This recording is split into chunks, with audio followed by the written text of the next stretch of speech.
Ukraine has a drone problem. Almost daily, Russia is launching hundreds of long-range drones at Ukraine's cities, devastating the country's infrastructure and killing civilians in the process. These drones are Ukraine's biggest nightmare, and they represent the biggest problem Ukraine has to solve. That solution is here. Ukraine has cracked the code and destroyed Russia's war advantage. How? Well, it's using an old German gun developed during the Cold War era to shoot down Russia's drones by the hundreds. That gun is the Gepard, self-propelled anti-aircraft weapon, which Euromaidan Press points out was developed in the 1970s. Long believed to be obsolete, especially in the face of more modern weapons like the US-made Patriot, the Gepard is now enjoying a second lease on life on the Ukrainian battlefield, where it's being deployed as the perfect counter to Russia's drone assaults. That's according to a Ukrainian air defense developer who goes by the name of Alchemist, the outlet claims. Alchemist says that the Gepard is ideal for defending against drones because of the sheer volume of bullets it can send into the skies. Automated 35mm gun systems produce dense projectile clouds, Alchemist tells Euromaidan Press. These clouds force Russia's long-range Shahed drones to attempt to navigate what amounts to a wall of powerful projectiles, each of which has enough power on its own to take a drone down. The Gepard provides critical mid-range defense, Alchemist says, before adding, a German Gepard with twin 35mm Oerlikon cannons once shot down multiple drones with a single burst. That's what makes the Gepard so effective. Its ability to spray hundreds of rounds into the skies in seconds makes any encounter with the old German gun tantamount to a death sentence for Russia's Shahed drones. Each of these drones is a sizable target, weighing around 440 pounds, with the warhead accounting for approximately 60 to 200 pounds of that total, that Vladimir Putin's forces hope will strike against a Ukrainian target. A single Gepard bullet is enough to take out one of these drones. The old gun's bullets move at such high speeds that they can shred through a Shahed's body, often triggering a massive explosion as they hit the bombs Russia's drones carry. So what is the Gepard, and why is it so effective against Russia's drones? Army Recognition says the Gepard, which also has the nickname Cheetah, was developed by the German company Krauss-Maffei-Wegmann between 1976 and 1980. However, the development of the gun started in the 1960s. Back when it used these guns regularly, Germany would install them on its Leopard 1 main battle tanks, giving those tanks the ability to fire against enemy aircraft that might be looking to drop explosives that could destroy the tanks. Germany soon discovered just how effective its gun was. It built 420 Gepard systems, many of which it exported to other nations.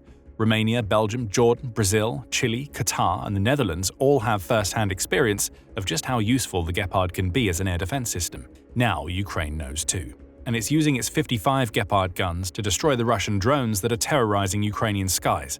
One of the reasons that the Gepard is so effective is that it's fitted with a two-man turret armed with a pair of Germany's Oerlikon Contraves 35mm cannons. Each of those cannons rattles off rounds at a rate of 550 per minute, which is where the dense projectile clouds Alchemist mentions come into play. With both guns firing at full throttle, Ukraine can send 1,100 rounds into the skies per minute, creating a nearly impenetrable barrier through which Russia's Shaheds can't penetrate. However, the Gepard is rarely fired at full throttle. Army Recognition says that each of the guns comes loaded with 310 rounds of anti-aircraft ammunition, along with 20 rounds of armor-piercing ammo. Ukraine has other options too. Among the varieties of ammo that a Gepard can fire are high-explosive incendiary, frangible armor-piercing discarding sabot, advanced hit efficiency and destruction, and high-explosive incendiary tracer rounds. Versatility is the Gepard's strong suit. We also can't ignore the gun's range of its self-protection armaments either. A Gepard loaded with frangible armor-piercing discarding sabot can hit targets up to 18,044 feet away, which roughly equates to a range of about 3.4 miles. And if a Russian drone is somehow able to penetrate the cloud of bullets a Gepard creates, the gun can discharge any of a bank of 4 76mm smoke grenades that are mounted to either side of its turret. Those smoke grenades obscure the Gepard's position, allowing for Ukraine's operators to make a quick getaway or to reposition the gun so it can fire on new targets. Smoke grenades aren't the only form of protection the Gepard has. The gun is placed on the tracked and armored chassis of a Leopard 1 main battle tank, as we mentioned earlier. Germany's manufacturers removed that tank's original turret to replace it with the anti-aircraft gun system.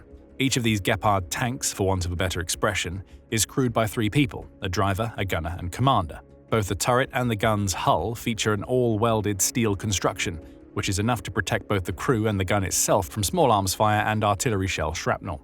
Further protection comes from the gun's mobility. A Gepard can travel at speeds of up to 40 miles per hour over a distance of 341 miles when following roads or 248 miles when it's forced to drive off-road. It's also capable of crossing trenches measuring up to 9.8 feet wide. Don't underestimate the importance of this maneuverability. Beyond offering the crew the means to escape if their Gepard ends up in the line of fire, this speed and range also means Ukraine can move its Gepards between different positions. That's vital, given the sheer volume of drones and other projectiles Putin is sending into Ukraine. A Gepard can fire on one horde of drones in a first location, before hurtling along to take on a second horde if Ukraine needs it to. All of this would be impressive enough on its own.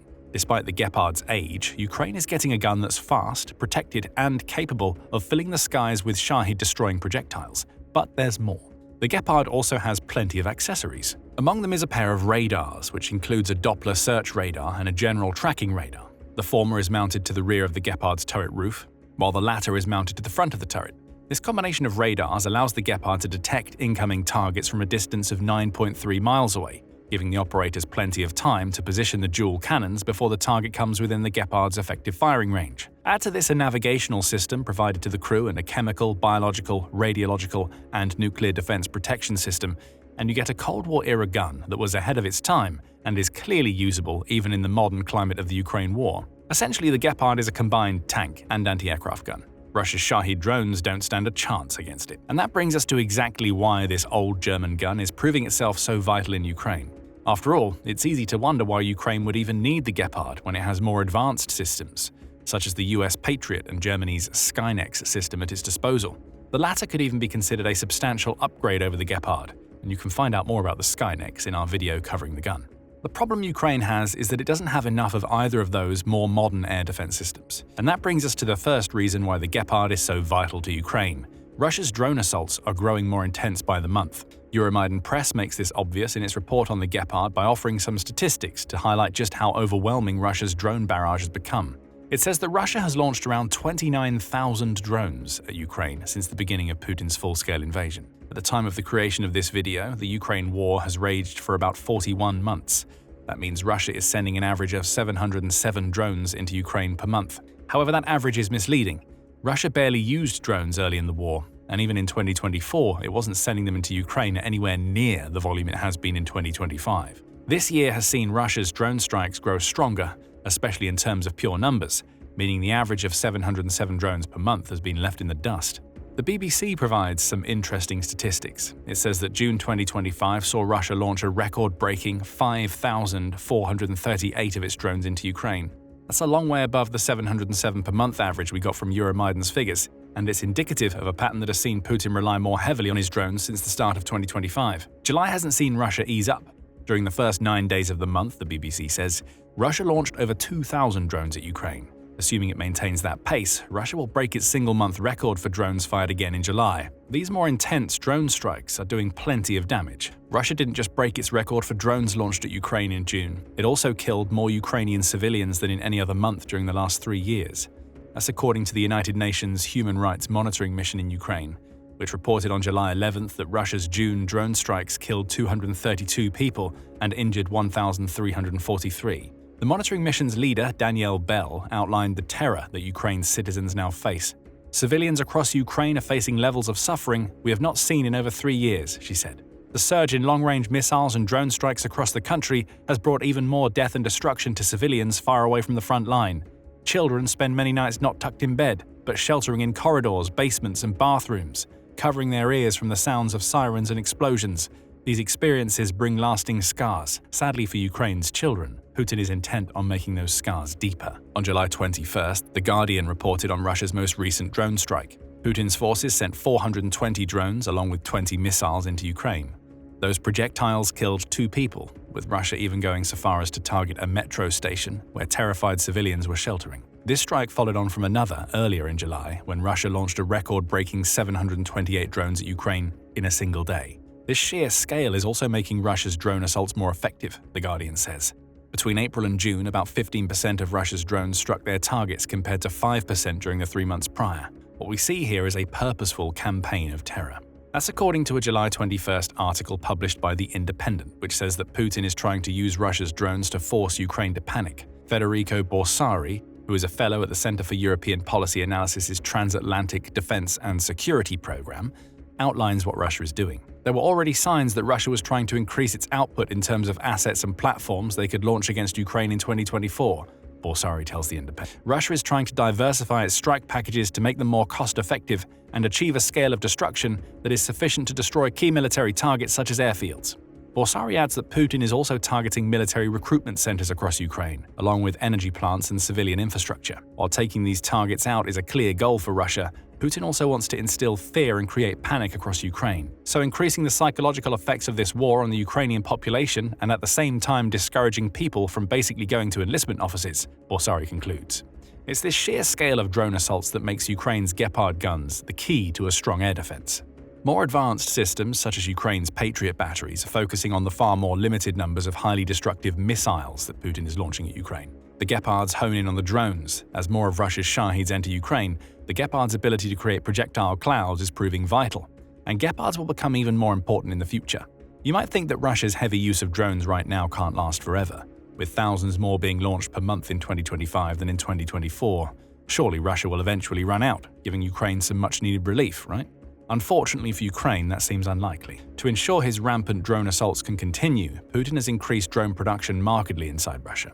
That's according to Defense News, which reported on July 21st that Putin has set a target of Russia getting to the point where it can unleash 2,000 drones against Ukraine in a single strike. That's according to the head of the German Ministry of Defense's Planning and Command Office, Major General Christian Freuding, who says, "The Russians are looking to increase their production capacity. They want to expand drone attacks. The ambition is to have 2,000 drones that can be used simultaneously." Along with Russia's increased capacity has come an uptick in drone quality, as Freuding explains. The quality of the drones that were copied from the Iranian predecessor models has improved significantly. We assume that the potency has increased by 50%. They are hardened against electronic warfare defenses and harder to defend against. That quality increase, coupled with volume, may explain why 3 times the number of Russian drones are hitting their targets now than they were a couple of months ago.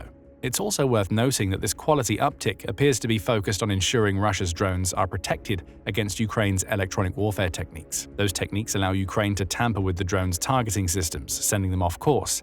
If Ukraine can no longer do that, or at least not do it as effectively as it has in the past, the Gepard guns become even more important. They don't rely on electronic warfare to take out Russia's ever-increasing stockpile of drones. Instead, they deliver powerful rounds to shoot these drones out of the skies. Of course, a target of 2,000 drones in a single strike doesn't mean much if Russia doesn't have the manufacturing capacity to hit that number. Putin is trying to account for that too. Also, on July 21st, Reuters reported that Russia has created what is believed to be the world's largest drone factory. Not only that, but Russia is hiring teenagers to work in that factory. The new facility, combined with Russia's increased focus on drone production elsewhere, led to a 16.9% increase in the number of drones made in May compared to April, Reuters reports.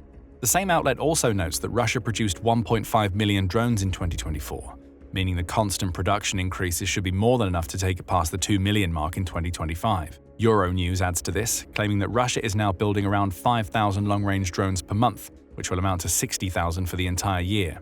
The bulk of the other drones are short-range, first-person view and reconnaissance drones that are sent to the front lines for Russia's forces to use on the ground. What we see here is Putin throwing most of his eggs into the drone basket. As the Ukraine war takes a toll on Russia's finances, increased production of Shahed drones offers Putin a low-cost way to hit Ukraine hard. Euromaidan Press says that each of these drones costs between $50,000 and $150,000 to build. Assuming Russia ends up making 60,000 of them in 2025, that amounts to an outlay of between $3 billion and $9 billion for the year. A sizable chunk of money for sure, but when compared to the costs of building missiles, drones are far cheaper. For instance, a single Russian Kh-22 missile costs about $1 million to make, according to Pravda. Building 60,000 of those missiles would burn a $60 billion hole into Russia's budget. Putin has found a low-cost way to cause major problems for Ukraine. That's where the nightmare we mentioned earlier in the video comes into play. Ukraine is using Gepards to wake up from that nightmare, as it now has the perfect weapon to take out the ever-increasing hordes of drones Russia is sending Ukraine's way. Speaking about costs, the Gepard also offers Ukraine a low-cost way to counter Russia's drone strikes. Let's compare the Gepard to the Patriot for a moment. There's no denying that the Patriot is a more impressive piece of kit, both in terms of its ability to track and strike targets and the sheer firepower it brings to the table. However, a single Patriot missile costs around $4 million to make, meaning Ukraine has to be very picky about the types of target it hits with this system. Think about the potential return on investment here. Even if we assume a Shahed drone costs Russia $150,000 to build, using a Patriot missile to take one out means Ukraine is essentially spending 26.6 times more than Russia spent on its drone. Putin would love that. Even if a Shahed doesn't hit its target, forcing Ukraine to waste a valuable and expensive missile would count as a win in his book. In contrast, Gepard rounds are much cheaper. Euromaidan Press reports that Germany has paid its main weapons manufacturer Rheinmetall $181 million to restart production on Gepard ammunition. That money will go toward producing a fresh batch of 300,000 rounds, giving the Gepard a per-round cost of a little over $600. It only takes a quick burst using a few dozen rounds to take out a Shahed drone, meaning the return on investment when using a Gepard is far greater than when using a Patriot, at least when it comes to Russia's Shaheds. Ukraine can fire about 250 Gepard rounds at a $150,000 Shahed before it gets to the point where it's spending more to take out the drone than the drone costs Russia. As long as Ukraine keeps itself below 250 rounds per drone destroyed, Russia is losing more money than Ukraine. Finally, there's the fact that the Gepard is a German weapon to consider. At the beginning of July, the US halted all of its pre-agreed weapons shipments to Ukraine. This pause wasn't a result of Ukraine angering the US. Instead, Secretary of Defense Pete Hegseth reportedly requested the pause over fears that America's missile stockpiles were running low. Those fears may have been unfounded, The Guardian reported on July 5th, and the flow of aid has restarted. US President Donald Trump has also announced a new deal in which NATO will pay the US for missiles and other weapons systems for Ukraine. Still, Ukraine can't ignore the impact such a pause could have. It's likely still wary about its relationship with the US, which has been tumultuous since Donald Trump became president. With the Gepard, Ukraine gets a gun that doesn't have any American fingerprints on it. The gun is made in Germany, so is its ammunition. Ukraine will see the Gepard as a more stable weapon on which it can rely when tackling the Russian drone problem. Putin, on the other hand, will be furious. His only solace is that Ukraine doesn't have every Gepard that Germany could make available to it. There are still dozens of Gepard guns in Germany's stockpiles, which Ukraine will be eager to get its hands on. But even with what it has now, Ukraine has a versatile and mobile anti-drone weapon that Putin never expected he would have to face. Russia's use of Cold War-era weapons has been desperate, a sign that Putin is running out of equipment.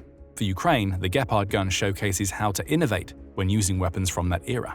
And as Ukraine's air defenses grow stronger, Moscow's defenses are proving useless against Ukraine's drones. Ukraine just crushed Moscow's air defenses and unleashed hell on Russia's capital city. Find out more in our video, and remember to subscribe to the Military Show for more coverage of the weapons Ukraine is using to defend itself against Russia's forces. And thank you for watching.